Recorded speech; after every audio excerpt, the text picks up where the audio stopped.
Here are 10 rules for money. Why do you need to know these 10 rules? Because if you're serious about building wealth in your life, you need to know these rules, because these rules are proven rules that millionaires and billionaires have used, and I've used in my life to build wealth. If you want to provide for your family and your kids someday, we need to look at these rules, and we need to make sure that we do not come down into these mistakes and we have something to live by. My name's Nate Jones. I run this channel. I make videos about money, entrepreneurship, and how to start businesses. If you get value out of today's video, hit like and subscribe. Let's hop right into these 10 rules for money. Number 1, don't spend it till you earn it. What that means is, hey, we're not going to go buy stuff. We're not going to go spend our paycheck, our income, before that income actually hits our bank account. And we're not going to spend it until we pay all of our expenses, we invest our money, and we get everything paid. Then whatever's left over, we should really be putting away for a rainy day fund, maybe even investing more. And then whatever's left over after that, that's what you spend. But we don't spend our paycheck before we get it, because nothing's guaranteed and surprises come up all the time. So before you get what you want, you need to pay for what you have. Okay, number 2, if you can't buy it twice, don't buy it. If I can't afford the Audemars Piguet twice, I shouldn't buy it. If I can't afford the Rolex twice, if I can't afford the Gucci bag to buy it twice, whatever it is, if I can't buy it twice, the things that I want, the non-necessities, if I can't buy it twice, I don't buy it at all. Because I'm not going to put myself in a financial situation that I'm paying for something that is a large portion of my paycheck or a large portion of my savings when it's not a necessity or an investment, it's a want. We don't buy once with over half of our money. We buy once when they're a small percentage of your money. If you want a Rolex someday and it's 15 grand and you can't buy it twice, then you either need to save up the money for it or find a way to earn more money so that Rolex is not as expensive so you can buy it twice. Number 3, we need to have an oh crap fund. What's an oh crap fund? It's oh crap, something happened, I have to pay for my medical deductible, which is $5,000. Or my car broke down, I need to buy another one. Or something happens in my family and I gotta pay $5,000 to make sure that everyone's okay. I don't know what it is, but it's an oh crap fund. And what it is, hey, it's preventing you from saying oh crap because you have the money set aside. And when you have the money set aside for emergencies, an emergency fund, then when emergencies come, you can actually handle the emergency without also being financially stressed regarding that emergency. So make sure you save up. A good rule of thumb for that is I would have about half of your salary, maybe 25% of your salary saved up for an oh crap fund. Usually that's around, I would say you would want to have around 20 to 50 grand saved up, just because that's enough that could get you through something if something goes south. Okay, number 4, don't go into stupid debt. What is stupid debt? Let's start from the most stupid debt further down. Number 1 is credit card debt. Usually the interest percentages are in the 20s, and credit card debt is things that you can prevent. There's so many other things in which you need to buy the things that you need and do not put them on credit. Find a way to afford them, and if your income isn't very high, you need to find a way to increase your income with the last resort of putting something on a credit card, because when it goes on a credit card, the interest will eat you alive. So make sure you avoid credit card debt. Overly expensive auto loans. So what's that? Well, I bought the Mercedes instead of buying the Honda because I wanted the Mercedes. Now my car payment's $1,200 a month when I could have bought a Honda and it's $500 a month. So that extra $700 a month you could have invested, so someday you can buy whatever car you want, but instead you wanted to live for today and you bought the fancy car, now you have the high car payment. Don't go into stupid debt. That $1,200 a month better be so small compared to the income that you have so it doesn't bother you whatsoever. But for most people, their car loan is, both them and their spouse, their car loan together is usually almost as expensive as their mortgage. Let's be honest here. Would you rather have a bigger house or a nicer car? I'd rather have a bigger house because at least you're building equity. So another stupid debt is going in debt for appliances, furniture, anything that's going down in value. That's really stupid to do that. And I would say even on the list, make sure that real estate's good debt, but it can go south. So make sure that when you're buying that house that you're able to put money down and you have money saved up. So if something goes south, you're ready. Number 5, make smart investments. Smart investments are proven investments over the past 50 to 100 years. The stock market, the S&P 500, real estate, if you know what you're doing, bonds, any sort of proven track investments. Cryptocurrency is not proven.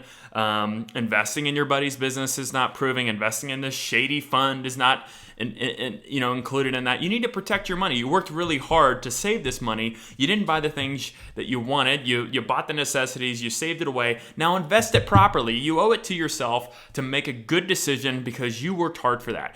The reason you're investing money is so someday your hard work works for you. When you invest money, money works for you. You don't work for money. So make sure that you put the money in the right spot so it can work for you.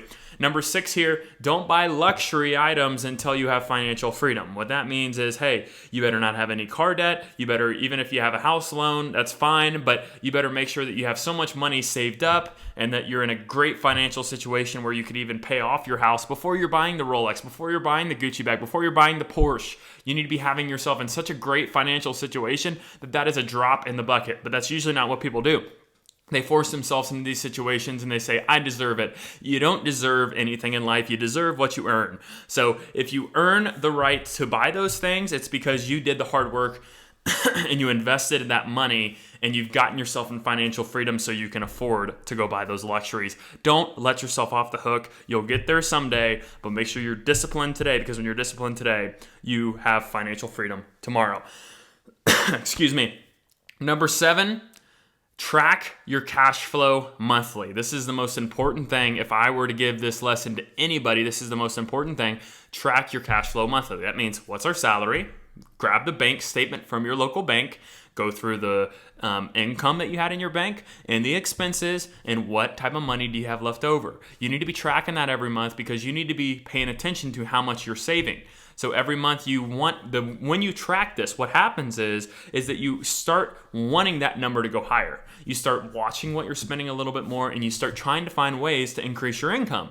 When you're maximizing your cash flow, it allows you to invest that money and also set that money aside for emergencies and to make smart decisions because that you know, hey, you know what? Yeah, we can spend a little bit extra on this vacation because I know we've been cash flowing $3,000 to $4,000 a month. So we have a little bit in the budget there. But when you don't know what your budget is, you're spending on a whim, and then you often, convince yourself that it's okay to buy something. We're not one to convince ourselves of anything. We're wanting to know what we should or shouldn't do. And you know that by getting in your financial statements and tracking what you're doing.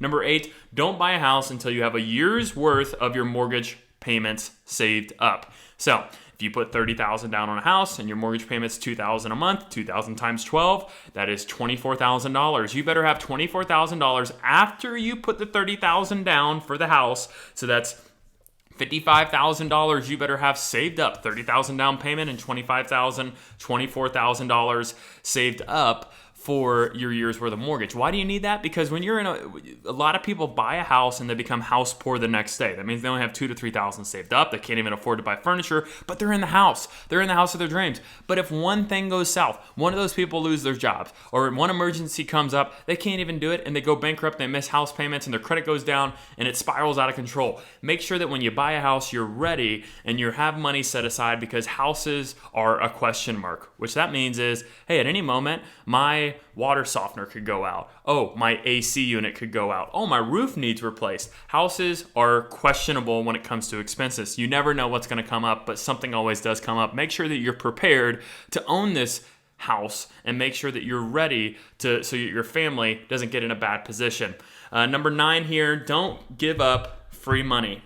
What that means, always maximize the company 401k match, the health savings account match, the life insurance match, whatever it is. If somebody's willing to give you free money towards your family and your future financially, they're able to match what you do, make sure you hold them accountable and you put in your end of the bargain and make sure that they do theirs, because we're not giving up free money. When somebody wants to help you invest for your future by giving you money, you take them up on that offer and you do it as much as you can. Usually it's 3 to 5%. You better be doing 3 to 5% so you can take fully advantage of that company match. And you're planning ahead for your future, and having somebody else's money do that is great because that's compounded year over year, and that money turns into more money where the money works for you. You don't work for the money. Number 10 here, this is one of the most important ones that a lot of people don't do, and it's usually not found out until after they've passed away. This is protect your nest egg. Get a trust, get a living will, get life insurance. Make sure that your estate is set up correctly so that when you pass away, you're not putting your family a burden of you passing away. Everything's set up. Your money is accounted for. Where's it going? And you have life insurance to help your family at least bury you, if not give them some money to pay off some of your debts if you still have debts.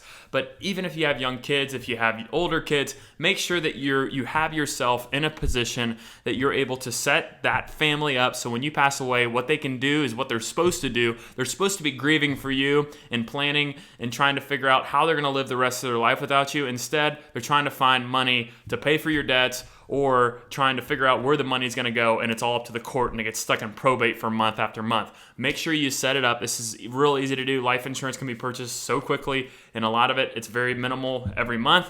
And then go to a local estate attorney in your city, ask them to set up a will or a trust, and you can get this set up very easily. Yes, it's a little bit of work. Yes, it's a little bit of money, but it allows you to be mature with your financial planning and allowing that your family is taken care of when you pass away. Why is it important to live by these 10 rules of money? It's important because if you want to build wealth, you got to have standards for what you are going after in life. Just like if you're trying to lose weight, you need to have a plan, a workout plan. When are you going to work out? When are you going to do the same? We should have the same plan for our money. We should know what rules we're going to do, what things we're going to abide by, because if not, our tendency is to not abide by those rules. Our tendency is to do what is easy. And it's not easy building wealth. It's very hard. You have to follow these rules, and it's hard teaching. But what you need to do is you need to define what your game plan is, what you're going to be doing, what you're going to allow yourself to do, and make sure you hold yourself to those standards, because this is serious stuff. And 20 to 30 years from now, you are not going to get to that next level unless you hold yourself accountable to get there. And by getting there, you need to look at these 10 rules, make them your own, make them in your own voice, and define them yourself. These are rules that I've created for my own life that may be different for you, but my question for you is, are you going to build wealth today? And what are you holding yourself accountable to do? Thanks.